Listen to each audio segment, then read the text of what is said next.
Hello बच्चों आज अपन class 11 physics अध्याय 3 सरल रेखा में गति है ना। मोशन, गति को बोलते हैं motion, MOTION, straight line, motion in straight line, ये पढ़ेंगे। ठीक है बेटा। तो अब देखो बेटा, इस मोशन इन स्ट्रेट लाइन के अंदर है ना ये चीज़ें मुख्य रूप से होती हैं ना। ये चीज़ें जो हैं ये मुख्य रूप से होती हैं। इसमें कौन कौन सी हैं देखो बेटा। स्थिति, ठीक है, स्थिति को इंग्लिश में हम क्या बोलते हैं? पोजीशन बोलते हैं। स्थिति को इंग्लिश में क्या बोलते हैं हम? पोजीशन। पथ लंबाई, यानी इन चीज़ों का अध्ययन करेंगे हम। तो मोटी मोटी देखो बेटा, किसी चीज़ को समझने के लिए पहले उसका बेसिक आइडिया हमारे दिमाग में होना चाहिए कि ये आखिर चीज़ें होती क्या हैं। सेकंड नंबर पे आती है पथ लंबाई, जिसको इंग्लिश में हम पाथ लेंथ बोलते हैं। ठीक है ना, पथ लंबाई हो गई। फिर है विस्थापन, है ना, बहुत ही इंटरेस्टिंग चीज़ है ये। विस्थापन को अपन डिस्प्लेसमेंट बोलते हैं, डिस्प्लेसमेंट। ठीक है। और फिर इसके बाद औसत वेग, है ना, औसत वेग को एवरेज वेलोसिटी, एवरेज वेलोसिटी। ठीक है ना। औसत चाल, देखो वेग को वेलोसिटी बोलते हैं, चाल को स्पीड बोलते हैं। तो एवरेज स्पीड, एवरेज स्पीड। ठीक है। तात्क्षणिक वेग, तात्क्षणिक का मतलब होता है किसी विशेष क्षण का, है ना, तो इसको बोलते हैं हम इंस्टेंटेनियस, है ना। तात्क्षणिक को इंग्लिश में क्या बोलते हैं? इंस्टेंटेनियस। और वेग के लिए क्या हो जाएगी? वेलोसिटी, है ना, इंस्टेंटेनियस, इंस्टेंटेनियस वेलोसिटी। ठीक है। तात्क्षणिक चाल का मतलब क्या हो जाएगा? Instantaneous speed. आई इंस्टेंट से बनाए, इंस्टेंट यानी किसी विशेष क्षण पर, instantaneous, TANEOUS, speed, instantaneous speed. इसके बाद में फिर एक चीज़ आती है बेटा, त्वरण, है ना।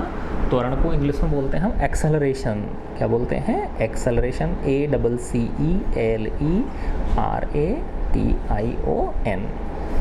इसके बाद में आते हैं इस चैप्टर के अंदर एक समान त्वरण से गति के समीकरण, है ना।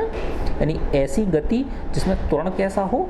फिक्स हो, एक समान हो। त्वरण की वैल्यू कैसी हो? कांस्टेंट हो, है ना। जैसे उदाहरण के लिए जब किसी वस्तु को ऊपर से गिराते हैं, है ना, 3 मंजिल छत पे से आपने गिराया, किसी एक गेंद को गिराया, है ना, तो फिर वो गेंद बेटा उसका क्या होता है? मुक्त पतन होता है ना, फ्री फॉल होता है ना, मुक्त रूप से गिरती है वो नीचे।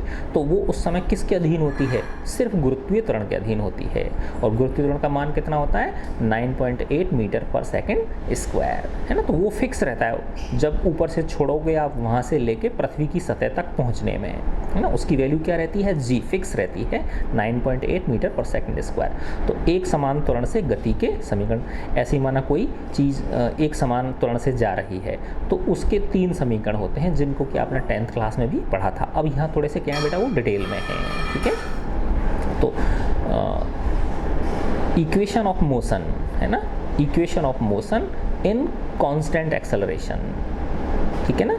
फिर इसके बाद में तो इसको इंग्लिश में क्या बोलते हैं? Equation of motion, equation of motion in constant acceleration, constant acceleration. ठीक है ना बेटा। देखो इन सारे पदों के इंग्लिश जानने इसलिए ज़रूरी हैं, है ना, कि जब आप कॉलेज में जाओगे उस समय आपको टीचर्स जो है ना, जो हैं वो, या प्रोफेसर्स जो होंगे वो इंग्लिश के शब्द बोलेंगे। त्वरण कोई नहीं बोलेगा, एक्सेलरेशन बोलेंगे वो, है ना। तात्क्षणिक नहीं बोलेगा कोई भी, चाहे हिंदी मीडियम के से ही जाओगे आप, वहाँ इंस्टेंटेनियस बोलेंगे। वेग को वेलोसिटी बोलेगा कोई भी।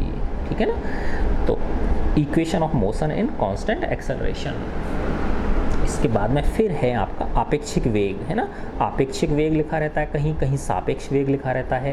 तो इसका मतलब है रिलेटिव वेलोसिटी, रिलेटिव वेलोसिटी। ठीक है, रिलेटिव वेलोसिटी। इन चीज़ों के बारे में हम इस चैप्टर में ये 10 चीज़ें हैं, इन 10 चीज़ों का हम अध्ययन करेंगे। ठीक है। अब मैं एक एक करके आपको मोटा मोटा इनके बारे में बताने की कोशिश करता हूँ, है ना। फिर अपन चैप्टर पे आएंगे। फिर किस पे आएंगे? अपन चैप्टर पे आएंगे, क्योंकि एक साथ ही चैप्टर पढ़ाने लग जाएंगे तो बेटा थोड़ा दिक्कत रहेगी आपको, है ना। तो फर्स्ट मैं लेता हूँ पोजीशन, स्थिति, स्थिति पोजीशन, है ना। पोजीशन का मतलब क्या है बेटा, जैसे ऐसे समझो आप, है ना, मैं यहाँ पे हूँ, जयपुर में हूँ, ठीक है ना। तो जयपुर के संदर्भ में अगर देखा जाए, है ना, जैसे ऐसे समझो बेटा कि ये क्या है, हमारी एक्स डायरेक्शन है और ये क्या है, हमारी वाई डायरेक्शन है, ठीक है ना। और मैं यहाँ पे हूँ, इस जगह पे हूँ, ठीक है ना। तो ये हमारा क्या हो गया, एक रेफरेंस फ्रेम हो गया, निर्देश तंत्र हो गया। ये क्या हो गया, एक निर्देश तंत्र हो गया। इस निर्देश तंत्र में मैं यहाँ पे हूँ, तो देखो यहाँ से इस बिंदु तक पहुँचना है मुझे, तो देखो यहाँ से यहाँ पहले ऐसे जाना पड़ेगा और फिर ऐसे। तो ये इस बिंदु के यहाँ से लेके यहाँ तक ये तो क्या हो गया, एक्स निर्देशांक हो गया, और यहाँ से लेके यहाँ तक ये क्या हो गया, इसका वाई निर्देशांक हो गया, ठीक है ना। तो इस बिंदु के निर्देशांक क्या हो गए, एक्स और वाई, यानी ये इसकी पोजीशन दर्शा रहे हैं। क्या दर्शा रहे हैं बेटा, इस बिंदु की पोजीशन दर्शा रहे हैं। ये क्या है, एक प्लेन है, ये एक्स वाई क्या हो गया, एक तल हो गया, ठीक है ना। तो स्थिति का मतलब क्या होता है, किसी रेफरेंस फ्रेम में, है ना, किसी एक संदर्भ बिंदु, है ना। अब देखो, जब तक संदर्भ बिंदु नहीं पता होगा आपको, तब तक आप स्थिति निकाल सकते, क्योंकि ये जो है, ये बिंदु किस बिंदु के संदर्भ में है, एक्स वाई, ये इस बिंदु के संदर्भ में है ना। क्योंकि इस बिंदु के संदर्भ में इसके निर्देशांक क्या है, x और y है, क्योंकि x में 0 घटाओगे तो x और y में 0 घटाओगे तो y। क्योंकि अगर माना इस बिंदु के संदर्भ में लूँगा तो इसके निर्देशांक अलग हो जाएंगे, फिर समझ गए ना बात। तो स्थिति को स्पष्ट करने के लिए किसी भी वस्तु, किसी भी बिंदु, उसकी स्थिति को स्पष्ट करने के लिए एक चीज़ तो क्या चीज़ चाहिए होती है बेटा, हमको एक निर्देश तंत्र चाहिए होता है ना। तो अगर हम सिर्फ प्लेन की बात कर रहे हैं, तल की बात कर रहे हैं, समतल की बात कर रहे हैं, तो उसमें दो विमाएँ हो गई, एक्स और वाई। और जब हम किसकी त्रिविमीय की बात करेंगे तो उसमें एक जेड डायरेक्शन और आ जाती है, ठीक है ना। जेड डायरेक्शन से मतलब समझने की कोशिश करो बेटा आप, है ना। जैसे देखो, इस पेपर पे कोई बिंदु है, तो उस बिंदु को तो मैं आराम से शो कर दूंगा कि नहीं कर दूंगा, है ना। जैसे ऐसे समझो, माना यहाँ से 3 सेंटीमीटर चला और यहाँ से ऊपर में 4 सेंटीमीटर चला, तो इस बिंदु के निर्देशांक क्या हो गए, 3,4 हो गए कि नहीं हो गए, है ना। कि यहाँ से तो मैं कितना चला, 3 चला, और इधर ऊपर कितना चला, मैं 4 चला। क्योंकि ये बिंदु किस पे है बताओ, इस प्लेन पे है, इस तल में है, इस कागज़ के तल में है। अब ऐसे समझो आप कि अगर ये बिंदु कागज़ के तल में ना होकर ऊपर उठा हुआ होता, यहाँ होता, इस जगह पे, है ना। यानी यानी ऐसे समझो, इधर ये 3 सेंटीमीटर था, ऐसे 4 सेंटीमीटर था। अगर ये 2 सेंटीमीटर ऊपर उठा हुआ होता, ऐसे इस तरह से उठा हुआ होता ऊपर, है ना, तो इसका मतलब यहाँ पे अगर 2 सेंटीमीटर वाला बिंदु उठा हुआ है ये, तो इस बिंदु के निर्देशांक क्या होते बेटा, देखो कि इधर 3 चलता, इधर 4 चलता, और जेड डायरेक्शन में कितना चलता, 2 चलता। तो फिर इसमें जेड भी आ जाती है ना, त्रिविमीय निर्देशांक में, ठीक है ना। तो 3, 4, 2, तो उसके कितने निर्देशांक हो जाएंगे, 3 निर्देशांक हो जाएंगे, एक्स, वाई और जेड, ठीक है। तो स्थिति पोजीशन का मतलब क्या हो गया बेटा, कि किसी भी बिंदु या वस्तु की किसी विशेष निर्देश तंत्र में, किसी विशेष निर्देश बिंदु के सापेक्ष जो उसकी स्थिति होती है, वो एक निर्देशांकों द्वारा क्या की जाती है, व्यक्त की जाती है ना। और जब अपन आगे चलेंगे तो और अच्छी तरह से समझ में आने, अभी अपन क्या है, मोटी मोटी बातें इसके बारे में समझ लेते हैं। तो ये फर्स्ट क्या हो गया बेटा, आपकी पोजीशन हो गई। सेकंड फिर आते हैं हम पथ लंबाई, पाथ लेंथ। सेकंड क्या है, पथ लंबाई, जिसको इंग्लिश में क्या बोलते हैं हम, पाथ लेंथ, ठीक है। पाथ लेंथ में क्या है बेटा, देखो ऐसे समझो आप बेटा कि जैसे ये मैंने एक निर्देश तंत्र बना लिया, है ना, ये x है और ये y है ना, एक व्यक्ति, ठीक है ना, ये पॉजिटिव x डायरेक्शन हो गई, ये पॉजिटिव y डायरेक्शन हो गई, इधर की तरफ क्या है बताओ, ये माइनस x डायरेक्शन हो गई, और ये क्या हो गई आपकी माइनस y डायरेक्शन हो गई। कि देखो इसमें ये सरल रेखीय गति है, तो या तो इसमें पॉजिटिव x और माइनस x, यानी सिर्फ एक दिशा में गति करेगा वो, है ना। अगला जो चैप्टर है आपका 4th चैप्टर, उसमें क्या है, मोशन इन प्लेन है ना। तो इसमें तो सिर्फ क्या है, सरल रेखा में गति है, तो या तो पॉजिटिव x डायरेक्शन में गति करेगा या नेगेटिव x डायरेक्शन में गति करेगा। या पॉजिटिव वाई में करेगा और पॉजिटिव या नेगेटिव वाई में करेगा, यानी एक साथ एक्स और वाई डायरेक्शन में गति को इस चैप्टर में हम कंसीडर नहीं कर रहे हैं, वो अगले चैप्टर में है आपके, है ना।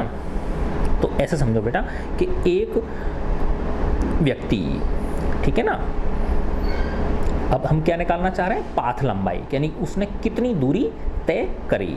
पाथ लंबाई का मतलब होता है कुल तय दूरी, तय की गई कुल दूरी, ठीक है ना।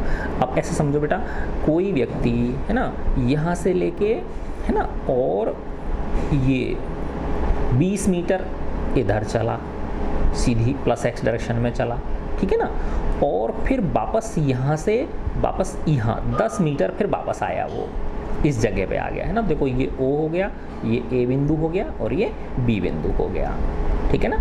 तो अब देखो इसने दूरी कितनी तय कर ली, पहले O से A तक कितना गया, वो 20 मीटर गया, फिर A से B तक कितना आया, A से B तक वो 10 मीटर आया, ठीक है ना। तो पाथ लंबाई कितनी हो गई बेटा, पथ लंबाई क्या होती है, कुल तय की गई दूरी, कुल तय की गई दूरी, चाहे वो पॉजिटिव डायरेक्शन में है या वो नेगेटिव डायरेक्शन में है, ठीक है। तो देखो कुल पथ लंबाई कितनी हो गई, 20 + 10 बराबर क्या हो गई, 30 मीटर। 20 + 10 कितनी हो गई, 30 मीटर, है ना, पथ लंबाई तो, है ना। अब देखो अगला जो चीज़ है विस्थापन, है ना, अब तुम्हें अंतर समझ में आ जाएगा, है ना, कि पथ लंबाई और विस्थापन में अंतर क्या होता है, डिस्प्लेसमेंट, है ना। तो डिस्प्लेसमेंट और इसमें एक बहुत बड़ा अंतर है बेटा। देखो क्या है, डिस्प्लेसमेंट जो होता है विस्थापन, वो होता है प्रारंभिक बिंदु और अंतिम बिंदु के बीच की सीधी दूरी, प्रारंभिक बिंदु और अंतिम बिंदु के बीच की सीधी दूरी, जबकि जो पथ लंबाई है वो कुल दूरी होती है ना। तो देखो अगर माना जैसे एक व्यक्ति था, इसी एग्जाम्पल को लें हम, O से A तक गया 20 मीटर, A से B तक आया 10 मीटर लौट के, है ना। तो कुल उसने कितनी दूरी तय करी, यहाँ से यहाँ तक 20 मीटर, यहाँ से यहाँ तक 10 मीटर, 30 मीटर दूरी उसने तय करी। तो हमारा पथ लंबाई कितनी हो गई, 30 मीटर हो गई। लेकिन जो विस्थापन होगा वो होगा प्रारंभिक बिंदु और अंतिम बिंदु के बीच की सीधी दूरी। देखो ये प्रारंभिक बिंदु है हमारा O और अंतिम बिंदु क्या है B, और तो प्रारंभिक बिंदु और अंतिम बिंदु के बीच की सीधी दूरी ये OB हुई कि नहीं हुई, क्या हुई बताओ बेटा, ये OB हुई, है ना। OB कितनी है, 10 मीटर है ना। तो विस्थापन सिर्फ कितना हुआ, 10 मीटर ही हुआ, जबकि पथ लंबाई कितनी थी इसकी, 30 मीटर थी, है ना। अगर यही व्यक्ति, है ना, मैं ऐसे कहता कि O से लेके A तक गया, O से लेके A तक गया, है ना, और फिर वापस A से लेके O तक लौटा, है ना, 20 मीटर O से लेके A तक गया और वापस A से लेके O तक 20 मीटर ही वापस आएगा, है ना। तो अब देखो यहाँ पे बेटा पथ लंबाई तो कितनी हो जाएगी, पाथ लेंथ तो कितनी हो गई, 20 + 20 बराबर 40 मीटर, ठीक है ना। 20 + 20 कितनी हो गई, 40 मीटर। जबकि यहाँ पे जो डिस्प्लेसमेंट है, विस्थापन है ना, विस्थापन कितना हो गया, है ना। प्रारंभिक बिंदु और अंतिम बिंदु के बीच की सीधी दूरी देखो, प्रारंभिक बिंदु यही है और अंतिम बिंदु भी यहीं लौट के आ गया, तो 0 हो गई कि नहीं हो गई। तो विस्थापन कितना हो गया, 0। तो विज्ञान की भाषा देखो बिल्कुल क्या होती है, डिफरेंट होती है ना। तो अगर कोई कहे कि वो व्यक्ति का विस्थापन बताओ तो 0, यानी अर्थात वो व्यक्ति विस्थापन की भाषा में वो चला ही नहीं, है ना, खिसका ही नहीं वो, जबकि पथ लंबाई उसने 40 मीटर हो गई, है ना। और मैं इसके और उदाहरण बताता हूँ आपको विस्थापन के, जिससे कि आपको बहुत अच्छी तरह से क्लियर ये हो जाएगा, ठीक है। तो देखो बेटा, ये देखो आप, है ना, ऐसे समझो, ये एक अर्धवृत्ताकार पथ है कोई, ठीक है ना। ये यहाँ ये O क्या हो गई, इसकी त्रिज्या हो गई, ये A है और ये B है, ठीक है ना। और ये जो AB है ये हमको दे रखा है 14 मीटर है, कितना है, 14 मीटर है, ठीक है। अब एक व्यक्ति, है ना, A से लेके B तक गया, है ना, कहाँ तक गया बेटा, A से बी तक ऐसे गया, इस रास्ते से गया वो, ठीक है ना। ए से बी तक जाने के दो रास्ते हैं ना, देखो एक रास्ता तो ये है, एक रास्ता ये है, ठीक है ना। ये फर्स्ट रास्ता और ये सेकंड रास्ता। तो पथ लंबाई है ना, पाथ लेंथ फर्स्ट केस में है ना, फर्स्ट केस की बात कर रहे हैं हम। फर्स्ट केस में पाथ लेंथ कितनी हो गई बेटा, देखो ये ऐसे हो गया कि नहीं हो गया, तो ये क्या है, आधी परिधि हो गई ना, हाफ सर्क्यूम्फरेंस हो गई, हाफ सर्क्यूम्फरेंस है ना। तो पूरी कितनी होती है 2πr, तो ये क्या हो गई 1/2 2πr, इसका मतलब πr हो गई कि नहीं हो गई, πr। पाई कितना होता है 22/7 है ना। यहाँ से लेके यहाँ तक ये कितना है 14 मीटर है। ए बी कितना दे रखा है आपको 14 मीटर दे रखा है ना। तो त्रिज्या कितनी होगी 7 मीटर होगी, नहीं 7, तो 7 से 7 कट गया, तो कितनी आ गई पाथ लंबाई 22 मीटर है ना। पाथ लंबाई कितनी हो गई, फर्स्ट केस की बात कर रहे हैं। विस्थापन फर्स्ट केस में है ना, विस्थापन कितना हो जाएगा, प्रारंभिक बिंदु और अंतिम बिंदु के बीच की सीधी दूरी थी, प्रारंभिक बिंदु ए है, अंतिम बिंदु आपका बी है, बीच की सीधी दूरी कितनी है 14 मीटर। तो देखो अंतर आ गया कि नहीं आ गया, है ना। जब ये ऐसे जा रहा है, अर्धवृत्ताकार पथ पर चल रहा है, तो इसकी पथ लंबाई तो कितनी है 22 मीटर है, पथ लंबाई कितनी है इसकी 22 मीटर है, और विस्थापन कितना हो गया इसका 14 मीटर हो गया। आई ना बात समझ में, ठीक है ना। सेम उदाहरण ऐसे ही, यही सेम उदाहरण मैंने लिया है ना, इस तरह से एक बिंदु ये ए है, ठीक है, और ये बिंदु बी है ना बच्चों, ठीक है। अब ऐसे समझो आप, और इसकी जो व्यास है ये ए बी है ना, ये ए बी माना 14 सेंटीमीटर है, ए बी कितना है 14 सेंटीमीटर है। तो अब एक व्यक्ति ए से चलना शुरू किया है ना, और इस वृत्ताकार पथ पे चलता हुआ और वापस यहीं ए पे आ गया है ना, समझे कि नहीं समझे बात। ए से उसने चलना शुरू किया है ना, और ऐसे इस वृत्ताकार पथ पे चलता हुआ और वापस यहीं आ गया, तो ये फर्स्ट स्थिति हो गई है ना। तो फर्स्ट स्थिति में पथ लंबाई पाथ लेंथ कितनी होगी बताओ, 2πr होगी कि नहीं हो गई। यहाँ से चलना शुरू किया ये, तो इसकी वृत्त की परिधि के बराबर हो गई, तो 2πr, तो 2 गुणा 22/7 गुणा r कितनी है, ये टोटल 14 है, तो ये कितनी हो गई 7 मीटर होगी कि नहीं हो गई, तो ये 7, तो देखो 7 से 7 कट गया, क्या आ गई 44 मीटर, ठीक है ना। ये क्या हो गई पथ लंबाई हो गई। अब विस्थापन देखो इस फर्स्ट केस में है ना, विस्थापन कितना हो गया बेटा, प्रारंभिक बिंदु और अंतिम बिंदु के बीच की दूरी, यहाँ से चलना शुरू किया और यहीं पर वापस लौट के आया, तो 0 हो गई नहीं होगी, तो विस्थापन कितना हो गया इसमें 0 मीटर है ना। विस्थापन सदिश राशि है, ये अपन अगले चैप्टर में पढ़ेंगे इसमें, ठीक है। तो ये अंतर आया कि नहीं आया बेटा समझ में है ना।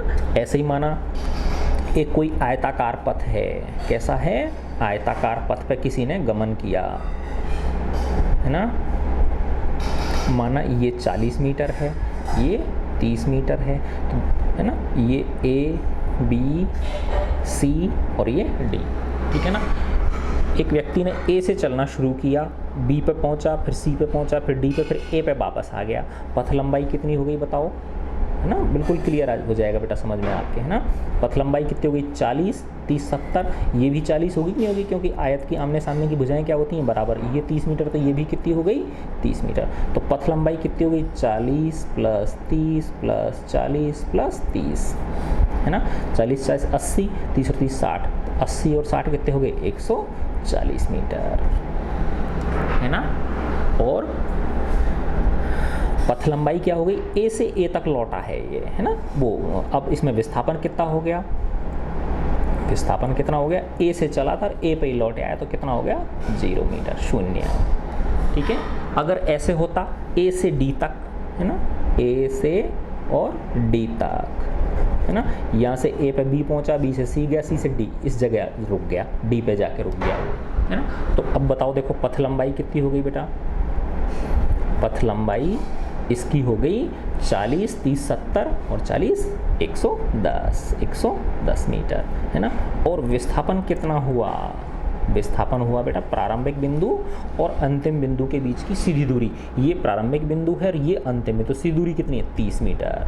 तो विस्थापन कितना हो गया इसका 30 मीटर हो गया। विस्थापन कितना हुआ इसका 30 मीटर, ठीक है ना। तो मैं आशा करता हूँ कि आपके ये पथ लंबाई और विस्थापन समझ में आ गया होगा, ठीक है। अच्छा, अब इसके बाद में हमारी नेक्स्ट चीज़ क्या थी बेटा, थर्ड नंबर पर क्या था हमारा, देखो फर्स्ट स्थिति आ गया समझ में आपके, फिर पथ लंबाई हो गया, फिर विस्थापन हो गया। अब है औसत वेग और औसत चाल, ठीक है ना। अच्छा देखो, औसत वेग में और औसत चाल में बस इतना सा अंतर है बेटा, देखो मैं बताता हूँ आपको। औसत वेग और औसत चाल, ठीक है। फोर्थ नंबर का बिंदु है हमारा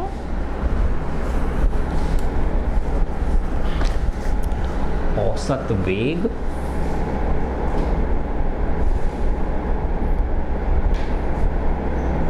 है ना, एवरेज वेलोसिटी, एवरेज वेलोसिटी, ठीक है ना। और अगला क्या है औसत चाल, एवरेज स्पीड, है ना। तो देखो बेटा औसत का मतलब क्या होता है ना, कि सारे उनका क्या कर दो, योग कर दो। जैसे निकालते हो ना आप कोई x1 x2 x3 x4 चार है, उनका औसत कैसे निकालते हो, तो x1 plus x2 plus x3 plus x4, ठीक है ना। और उनमें वापस किसका भाग देते हो आप, चार हैं तो चार का भाग देते हो, है ना। अब जो ये वेग है, वेग क्या होता है बेटा, वेग होता है विस्थापन में परिवर्तन की दर। क्या होता है, विस्थापन में परिवर्तन की दर। वेग क्या होता है, विस्थापन में परिवर्तन की दर, है ना, rate of change of displacement, है ना। इसका मतलब विस्थापन में परिवर्तन, है ना। तो विस्थापन में परिवर्तन होगा तो इसका मतलब क्या है, यानी कि कोई वस्तु प्रारंभ में यहाँ पे है और अंतिम में इस जगह पहुँच गई वो, है ना।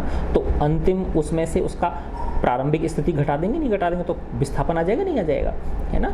ऐसे समझो पहले यहाँ पे x1 पे थी कोई बिंदु, है ना, और कहाँ पे पहुँच गया वो, इस x2 दूरी पे पहुँच गया, तो ये इनके बीच की जो सीधी दूरी है वो क्या हो गई, विस्थापन हो गया, नहीं हो गया, वो क्या हो गया आपका विस्थापन हो गया। तो विस्थापन में परिवर्तन की दर, ठीक है ना। तो क्या हो गया, विस्थापन बटे समय, दर का मतलब क्या होता है, समय का भाग लगना, ठीक है ना। तो विस्थापन बटे समय, ठीक है ना, विस्थापन बटे समय। विस्थापन क्या हो गया, x2 माइनस x1 बटे t2 माइनस t1, है ना, x2 माइनस x1 बटे t2 माइनस t1। तो एवरेज जो वेलोसिटी है वो एक तरह से समझो विस्थापन बटे समय हो गया। क्या हो गया बेटा, ये विस्थापन बटे समय, है ना। क्योंकि वेग है तो ये कैसी है, सदिश राशि होगी। वेग है तो क्या है, ये सदिश राशि है, ठीक है ना। अच्छा तो देखो ये विस्थापन में परिवर्तन जो होगा तो मीटर में से मीटर घटाओगे तो मीटर आएगा, है ना। x2 माना ये पहले यहाँ पे 0 मीटर पे थी, है ना, ये यहाँ पे 10 मीटर पे पहुँच गई, तो 10 मीटर में से 0 मीटर घटाओ तो 10 मीटर ही बचा कि नहीं बचा, तो ऊपर तो आ जाएगा मीटर, और सेकंड में से सेकंड घटाओगे तो क्या आ जाएगा, सेकंड। तो इसकी यूनिट क्या हो गई, मीटर पर सेकंड। तो ये हो गया औसत वेग, ठीक है ना। फिर इसके बाद आपका फिफ्थ नंबर है औसत चाल। तो देखो बेटा इसमें और इसमें छोटा सा अंतर है ना। तो औसत चाल जो होती है, जैसे यहाँ विस्थापन होता है तो विस्थापन की जगह क्या आ जाता है इसमें, कुल तय की गई दूरी। जैसे वो था ना पथ लंबाई, है ना, तो पथ लंबाई बटे समय। औसत चाल में क्या आ जाता है, पथ लंबाई बटे समय, ठीक है ना। तो ये भी किस में होगी, मीटर में होगी, और ये भी किस में होगी, सेंट। दोनों का मात्रक क्या होगा, सेम होगा, है ना। लेकिन अंतर क्या आ गया, औसत चाल में तो क्या करते हैं, जो कुल पथ लंबाई है उसमें किसका भाग देते हैं हम, कुल समय का भाग दे देते हैं, है ना।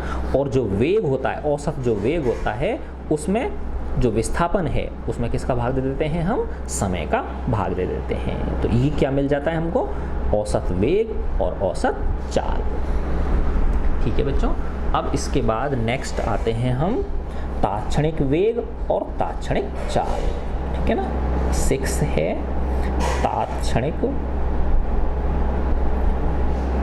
तात्क्षणिक वेग, है ना, और अगला है तात्क्षणिक चाल, इसके बाद में है तात्क्षणिक की इंग्लिश क्या बताई थी मैंने, इंस्टेंटेनियस वेलोसिटी और इंस्टेंटेनियस स्पीड, है ना। अब ऐसे समझो बेटा कि जैसे जयपुर से लेके भरतपुर तक की दूरी, है ना, ऐसे समझो आप, ये जयपुर है ना, ये क्या है, जयपुर है ना, और ये क्या है, भरतपुर है, ठीक है ना। अब यहाँ से लेके और यहाँ तक की दूरी माना 180 किलोमीटर है, कितनी है, 180 किलोमीटर है, ठीक है ना। एक व्यक्ति अपनी कार लेके यहाँ से लेके यहाँ तक गया, वो है ना, ये ए पॉइंट है और ये क्या हो गया आपका, बी पॉइंट हो गया, ए से लेके बी तक गया और उसको 3 घंटे का समय लगा। कितना समय लगा उसको, उस व्यक्ति को 3 घंटे का समय लगा, ठीक है। अच्छा, तो अब देखो बेटा कि उसकी जो औसत चाल है ना, तो देखो इससे, इस एग्जाम्पल से आपकी ये सारी चीज़ें समझ में आ जाएंगी। औसत चाल, औसत वेग और तात्क्षणिक वेग और तात्क्षणिक चाल, इस चारों चीज़ें इस एग्जाम्पल से आपकी समझ में आ जाएंगी, है ना। देखो अब मैंने पहले निकाला, क्या निकाला, औसत चाल, औसत चाल, ठीक है।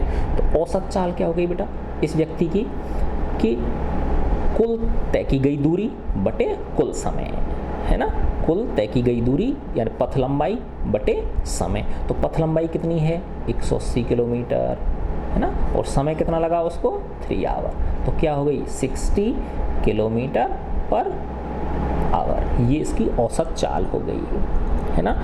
अब औसत वेग और औसत चाल में, औसत वेग, एवरेज वेलोसिटी क्या हुई, देखो बेटा, है ना, इसमें तो क्या आता है, कुल पथ लंबाई बटे कुल समय, कुल विस्थापन, है ना, ये क्या होता है, कुल विस्थापन बटे कुल समय, है ना। कुल विस्थापन भी देखो प्रारंभिक बिंदु और अंतिम बिंदु के बीच की दूरी वही सेम है, तो ये भी 180 किलोमीटर है ना, और समय भी कितना है, 3 आवर। लेकिन इसमें और इसमें सिर्फ किसका अंतर होता है, दिशा का अंतर होता है, यानी ये जो है ये अदिश राशि है, ये कैसी है, सदिश राशि है, ये अदिश राशि है और ये कैसी राशि है, सदिश राशि है। तो इसमें सिर्फ दिशा बतानी पड़ेगी, है ना। तो इसमें दिशा कैसे दिखाएंगे हम, जयपुर से भरतपुर, है ना, तो ऐसे मानो इसको रेफरेंस फ्रेम मान लिया हमने, है ना, इस तरह से, है ना, और ये पॉजिटिव एक्स डायरेक्शन मान ली हमने, क्या मान ली, +x, तो इसको क्या लिख देंगे, +x की ओर, ठीक है ना। और ये सदिश के बारे में नेक्स्ट जो चैप्टर पढ़ेंगे अपन, उसमें और अच्छी तरह से समझ में आ जाएगा, है ना। अच्छा, अब देखो बेटा इस पे आते हैं तात्क्षणिक वेग पे और तात्क्षणिक चाल पे, है ना। अब ऐसे समझो आप, जब व्यक्ति यहाँ से लेके यहाँ तक गया, जयपुर से भरतपुर गया, तो क्या वो फिक्स उसकी कार की जो सुई थी स्पीडोमीटर की, क्या वो 60 किलोमीटर पे ही थी क्या हमेशा, नहीं थी, है ना। कभी उसने ज़्यादा करी होगी चाल अपनी, हो सकता है 80 पे भी चलाई हो, कई बार जैसे कोई वो लग गया, जाम लग गया या कुछ रुकावट आ गई तो वहाँ पे उसकी रोकनी भी पड़ी हो, उसको धीमी भी करनी, ब्रेक भी लगाने पड़े हों, है ना। तो हर क्षण क्या होगी, उसकी चाल अलग अलग होगी कि नहीं होगी। लेकिन औसत चाल में सिर्फ हम क्या कर लेते हैं, कुल दूरी और कुल कितना समय लगा उसका उसमें भाग दे देते हैं, है ना। औसत वेग में कुल विस्थापन में कुल समय का भाग देते हैं। लेकिन जो तात्क्षणिक वेग है, ये क्या होता है बेटा, किसी विशेष क्षण का वेग होता है ना।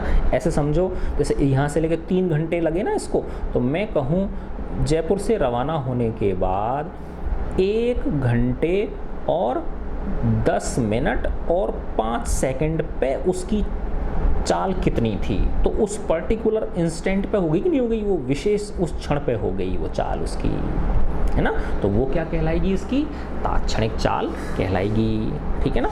और तात्क्षणिक वेग, है ना, वेग क्या दिखा देगा, वो चाल ही होगी वो, लेकिन वेग में और क्या चीज़ एडिशनल क्या इन्फॉर्मेशन मिल जाएगी हमको, उसकी दिशा हमको और मिल जाएगी, है ना। तो तात्क्षणिक वेग और तात्क्षणिक चाल क्या हुआ बेटा इसमें अंतर, किसी विशेष क्षण पर, है ना, विशेष क्षण पर चाल, है ना। और ये क्या हो गया, किसी विशेष क्षण पर वस्तु का वेग, ठीक है ना। तो औसत जो है वो तो एक सम टोटल देता है ना। और तात्क्षणिक क्या देती है, किसी विशेष क्षण की हो गई ये, ठीक है ना। इसके बारे में जब अपन अलग अलग पढ़ेंगे तब और आपको डिटेल में समझ में आने लगेगा ये, ठीक है। अच्छा, ये तात्क्षणिक वेग हो गया, तात्क्षणिक चाल हो गया। इसके बाद में फिर आते हैं हम किस पे, त्वरण। फिर इसके बाद नेक्स्ट क्या है, एक्सेलरेशन, त्वरण। एक समान त्वरण से गति के समीकरण और आपेक्षिक वेग। अभी इसमें इस फर्स्ट वीडियो में बेटा मोटी मोटी जो चीज़ें हैं वो अपन ने समझी हैं, ठीक है। अब अपन आते हैं एक्सेलरेशन, बहुत ही इंपॉर्टेंट कॉन्सेप्ट है ना। इसको समझने की कोशिश करेंगे हम कि ये आखिर है क्या चीज़, है ना। त्वरण, है ना, ये हो गया बेटा आपका 8वां त्वरण, ठीक है ना। एक्सेलरेशन, त्वरण, एक्सेलरेशन, है ना। अच्छा, ऐसे समझो बेटा, देखो कि वेग, है ना, और त्वरण। देखो वेग से क्या समझते हैं हम, है ना। जैसे ऐसे समझो बेटा कि ये यहाँ से किसी व्यक्ति ने चलना शुरू किया और यहाँ तक किसी व्यक्ति ने पहुँच गया वो, है ना। अब ये बिंदु A है और ये बिंदु B है ना। ये माना यहाँ से लेके यहाँ तक की दूरी आपकी 60 मीटर है। कितनी है, 60 मीटर है ना। एक व्यक्ति है फर्स्ट, वो इस दूरी को तय करने में और 20 सेकंड का समय लेता है। कितना समय लेता है वो, 20 सेकंड का, है ना। तो इसकी जो स्पीड हो गई, है ना, फर्स्ट वाले की, है ना, स्पीड, चाल क्या होती है, दूरी बटे समय। तो क्या होगा बेटा, 60 मीटर और समय कितना लिया उसने, 20 सेकंड। तो ये क्या आ गया, 3 मीटर पर सेकंड, है ना। इसका मतलब क्या हुआ, वो व्यक्ति 1 सेकंड में अपनी स्थिति में कितने मीटर का परिवर्तन कर रहा है, 3 मीटर का परिवर्तन कर रहा है ना। 1 सेकंड में, यानी पहले वो यहाँ है ना, तो 1 सेकंड बाद कितनी दूर पहुंच जाएगा वो, 3 मीटर दूर पहुंच जाएगा, है ना। तो 1 सेकंड में इस व्यक्ति ने कितना परिवर्तन किया, 3 मीटर का परिवर्तन कर लिया फर्स्ट ने। अब मैं सेकंड व्यक्ति की लेता हूँ। सेकंड व्यक्ति जो है उसने 10 सेकंड का समय लगाया। कितना समय लगाया उसने, 10 सेकंड्स का समय लगाया इस 60 मीटर दूरी को तय करने में, है ना। तो अब देखो इसकी स्पीड कितनी हो गई बेटा, इसकी चाल कितनी हो गई, इसकी हो गई 60 मीटर बटे 10 सेकंड्स। तो क्या हो गया, 6 मीटर पर सेकंड, है ना। तो इसका मतलब क्या हुआ कि ये जो सेकंड वाला व्यक्ति है ये 1 सेकंड में अपनी स्थिति में कितने मीटर का परिवर्तन कर रहा है, 6 मीटर का परिवर्तन कर रहा है ना। ये व्यक्ति 1 सेकंड में 6 मीटर में अपनी स्थिति में कितना चेंज कर लेता है, 6 मीटर का चेंज कर लेता है। आई ना बात समझ में, ठीक है ना। तो इसका मतलब ये जो व्यक्ति है सेकंड, ये पहले की अपेक्षा तेज चाल से चल रहा है, ठीक है ना। तो ये किससे पता चला हमको, चाल या वेग से पता चला कि वो व्यक्ति अपनी स्थिति में परिवर्तन किस दर से कर रहा है ना। तो इसीलिए तो इसको जो है ना कि वेग को क्या बोलते हैं, है ना, किसी वस्तु की स्थिति में परिवर्तन की दर को क्या बोलते हैं हम, चाल बोलते हैं या वेग बोलते हैं, ठीक है ना। अच्छा, अब इसके बाद इसी तरह का नेक्स्ट जो कंसेप्ट है वो आता है त्वरण का, है ना। तो ये तो किससे संबंधित हो गया, चाल से और या वेग से संबंधित हो गया, है ना। अब सेकंड चीज जो है बेटा वो है त्वरण, है ना। त्वरण से ऐसे समझो आप, है ना, कि एक व्यक्ति, है ना, जैसे यहीं से ही ये चलना शुरू किया और इस बिंदु पे ये पहुंचा, ये A पॉइंट है और ये आपका B पॉइंट है ना। अच्छा, अब देखो बेटा ऐसे समझो आप कि एक व्यक्ति तो यहाँ से उसने धीरे से चलना शुरू किया, है ना, धीरे से चलना शुरू किया, फिर उसने अपनी स्पीड बढ़ाई, फिर उसने स्पीड बढ़ाई, ऐसे चलता चला गया और यहाँ पे B पे पहुँच गया। दूसरा जो व्यक्ति है उसने एकदम तेज़ी से चलना शुरू किया, है ना, क्या किया उसने, एकदम तेज़ी से चलना शुरू किया उसने, ठीक है ना। ऐसे जैसे यही है A से लेके और B तक की, इसकी हम कल्पना करते हैं, ठीक है ना। एक माना ये पॉइंट है बीच का, ठीक है ना। तो देखो बेटा ये A है और इसको मैंने C नाम दे दिया, है ना। तो यहाँ पे माना उसका वेग जो था वो था 2 मीटर पर सेकंड, है ना। और यहाँ पे जब ये पहुँचा तो इसका हो गया 4 मीटर पर सेकेंड, ठीक है ना। और यहाँ से लेके यहाँ तक पहुँचने में माना इसको समय लगा 5 सेकेंड का। कितना समय लगा? 5 सेकेंड का। तो अब इसके वेग में परिवर्तन कितना आया ये देखेंगे हम, है ना। इस फर्स्ट वाले व्यक्ति के में वेग में परिवर्तन, तो त्वरण जो होता है वो क्या होता है बताओ? त्वरण होता है वेग में परिवर्तन की दर। त्वरण क्या होता है? वेग में, जैसे वेग क्या होता है? स्थिति में परिवर्तन की दर। वेग क्या होता है? स्थिति में परिवर्तन की दर। यानी ऊपर क्या आता है? स्थिति में परिवर्तन आता है, ठीक है ना। तो x2 माइनस x1 यानी डेल्टा x, और नीचे क्या था? दर का मतलब क्या हो गया? डेल्टा t, है ना। तो वेग में परिवर्तन की दर, तो दर का मतलब होता है भाग समय, और ये क्या हो गया? वेग में परिवर्तन। तो माना पहले इसका वेग v1 था और बाद में कितना हो गया? v2 हो गया। इसको मैंने v1 नाम दे दिया और इसको मैंने v2 नाम दे दिया। तो ये क्या हो गया? v2 माइनस v1 बटे t2 माइनस t1, है ना। v2 कितना है इसका? 4 मीटर पर सेकेंड है। v1 कितना है? 2 मीटर पर सेकेंड है। समय कितना है? 5 सेकेंड, है ना। देखो 4 में से 2 घटाया तो 2, 4 में से 2 घटाया तो 2 मीटर पर सेकेंड बटे नीचे कितना? 5 सेकेंड, है ना। तो देखो 2 में 5 का भाग देंगे तो 0 दशमलव, है ना, 20 हो गए। 5 चौका 20 मीटर पर सेकेंड, तो मीटर पर सेकेंड स्क्वायर। क्या हो गया बेटा? ये मीटर पर सेकेंड स्क्वायर, ठीक है ना, क्योंकि ये क्या है? मीटर पर सेकेंड है। तो इस व्यक्ति का, जो फर्स्ट वाला व्यक्ति था, इसका त्वरण कितना हुआ? 0.4 मीटर पर सेकेंड स्क्वायर हुआ, है ना। अब दूसरी स्थिति की कल्पना करता हूँ मैं, है ना। दूसरी स्थिति में क्या है? ये एक व्यक्ति, ठीक है ना, देखो ये यहाँ इधर बना देता हूँ मैं, है ना। इस जगह से इसने चलना शुरू किया, वही A और ये B था, और ये बिंदु क्या था? हमारा C बिंदु था, है ना। A पे इसकी वेग था 2 मीटर पर सेकेंड, है ना, 2 मीटर पर सेकेंड था। और C पे जब वो पहुंचा उस समय उसका वेग हो गया माना 10 मीटर पर सेकेंड, है ना। उसने तेज एक्सेलरेशन कर दिया, है ना। तो करते हैं ना मोटरसाइकिल की, उसको स्पीड को बढ़ा देते हैं, है ना।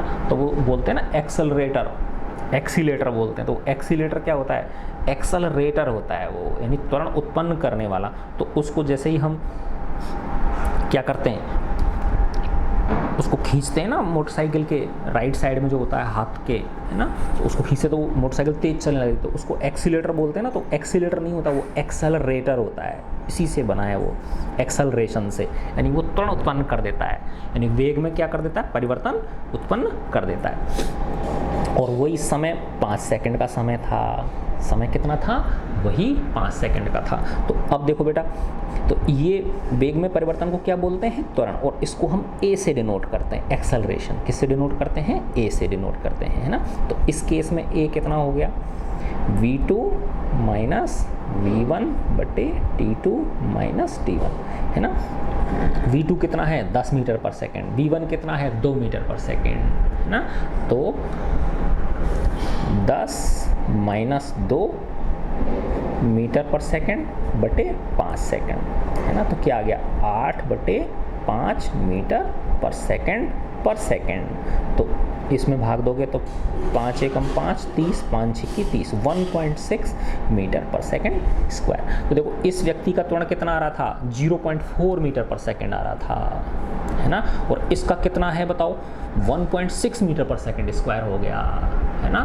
तो इस व्यक्ति की तुलना में इसका त्वरण कितना गुना है? 4 गुना त्वरण हो गया, है ना। देखो समय उतना ही है ना, 5 सेकंड में, है ना। ये इस 2 मीटर पर सेकंड से कितने पे आ गया? 10 मीटर पर सेकंड पे आ गया। ये 5 सेकंड में कहाँ से? 2 मीटर पर सेकंड से कितना हुआ?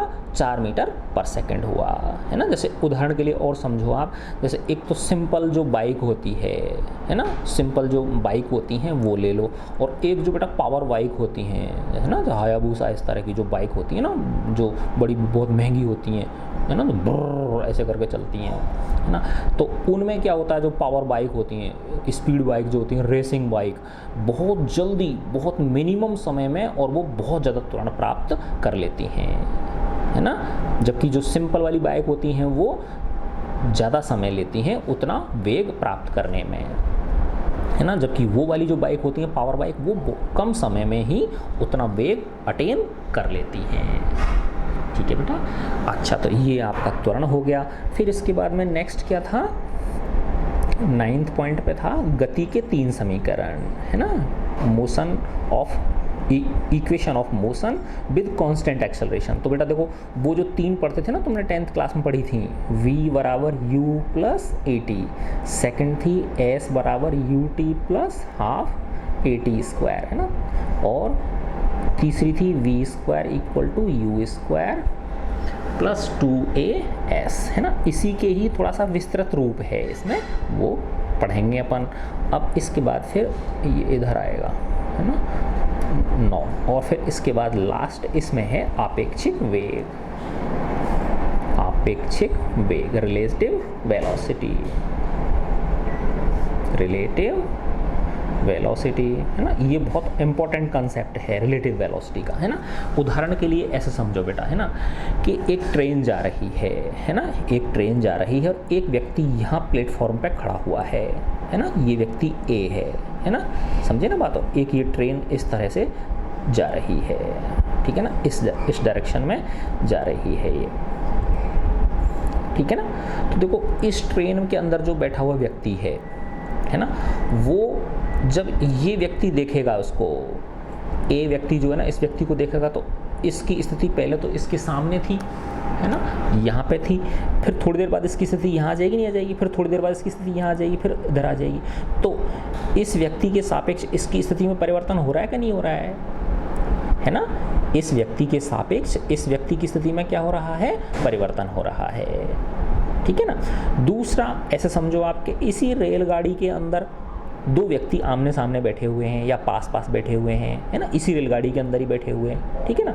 तो यहाँ पे इस बिंदु पे भी उनके जो स्थिति थी, है ना, इस बिंदु पे भी जो स्थिति थी उनकी, इस बिंदु पे भी जो उनकी स्थिति सेम है कि नहीं है, क्यों खिसके ही नहीं। वो तो पहले भी जब यहाँ थे तब भी वो पास पास ही बैठे हुए थे, यहाँ पहुँची यानी 10 किलोमीटर आगे पहुंच गई ट्रेन तो भी वो वहीं बैठे हुए हैं पास पास, 50 किलोमीटर आगे पहुंच गई ट्रेन तो भी वो वहीं बैठे हुए हैं पास पास ही।